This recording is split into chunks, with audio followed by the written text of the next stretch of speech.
Telah beredar postingan di media sosial yang menyajikan informasi mengenai pesan dari Presiden keempat RI, yaitu Abdurrahman Wahid, atau yang kita kenal sebagai nama panggilan Gus Dur.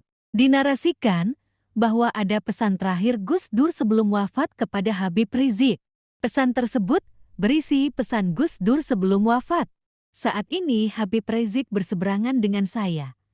Namun suatu saat nanti Nahdliyin akan berbondong-bondong mengangkat beliau menjadi pemimpin. Dan saat ini dakwah almarhum Gus Dur sudah terbukti. Setelah ditelusuri, informasi dalam postingan tersebut tidak benar. Hal tersebut dibantah oleh putri pertama dari almarhum Gus Dur, Alisa Wahid. Alisa mengatakan, dalam postingan di akun Twitter terverifikasi miliknya, bahwa informasi tersebut tidak benar. Hal tersebut juga didukung oleh postingan dari akun Twitter terverifikasi Wahid Foundation yang menyebutkan bahwa Gus Dur tidak pernah menyampaikan pesan tersebut. Biasanya, tujuan hoax itu untuk menyindir seseorang, atau untuk menjelek-jelekan seseorang, atau untuk memperbanyak kelompok pribadi demi keuntungannya.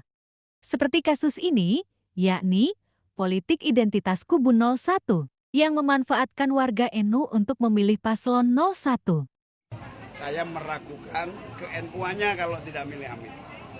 Perilaku masyarakat kita semakin memprihatinkan dengan aksi-aksi kelompok orang bodoh yang immoral. Karena Islam selama ini lebih banyak dipahami hanya dari perspektif ritualnya. Maka seolah-olah Islam hanya terbatas dan sempit.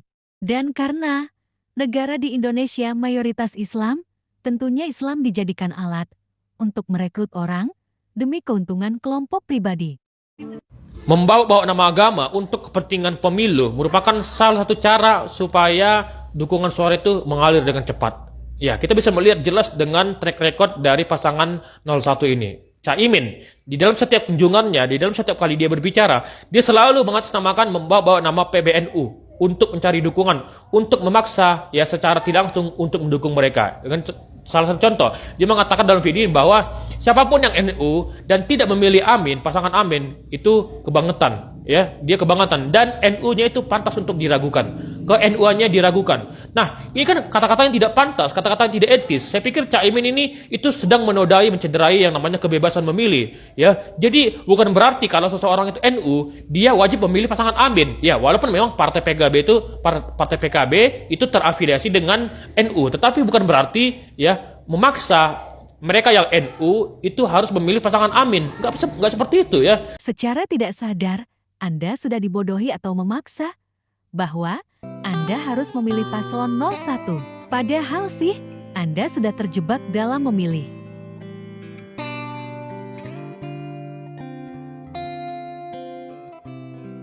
Selain politik, hoax juga bisa dijadikan sebagai bahan kelompok tertentu. Seperti orang mengaku sebagai nabi, padahal tujuannya untuk ekonomi dan kelompok. Faktor nabi palsu muncul karena memiliki hasrat pribadi keduniawian atau hasrat nafsiyah disertai kecintaan pada dunia atau hubud dunya. Kemunculan nabi palsu memiliki beberapa tujuan, diantaranya politisasi atau popularitas dan membawa pengikutnya kepada perilaku deviasi sosial atau penyimpangan sosial.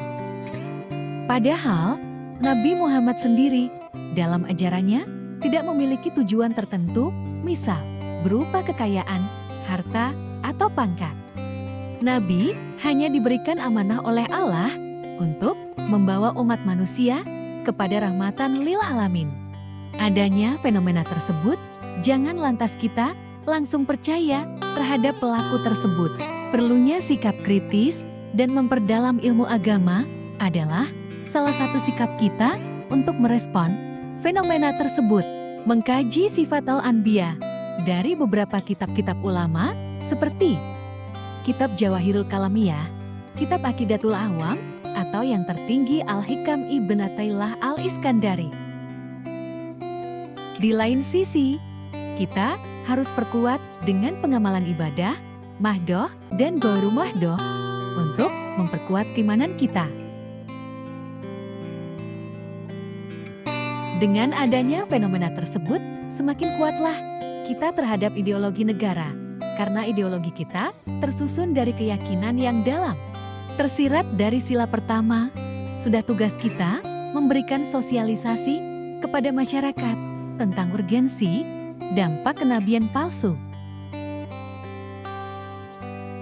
Umat Islam hari ini wajib hukumnya dalam memahami moderasi beragama di era milenial kini, serta lebih terfokus kepada hal yang objektif dan rasional, daripada terpaku dengan hal yang bersifat mistik dan metafisik.